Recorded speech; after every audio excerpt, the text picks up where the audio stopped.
Sudarlun, penumpukan masyarakat tak terelakkan di kawasan Jalan Langgar Square, Kota Biren. Lokasi ini menjadi titik konsentrasi warga menyusul hadirnya pedagang daging dadakan yang rutin membuka lapak setiap hari megang tiba. Kondisi ini menjadi perhatian karena saat ini tengah mewabahnya virus corona. Terlebih sangat banyak masyarakat yang tidak mengenakan masker serta tanpa pemberlakuan jarak fisik.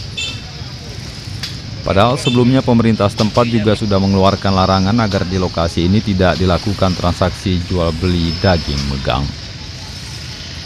Dari Biren, Ferizal Hasan, Serambi TV.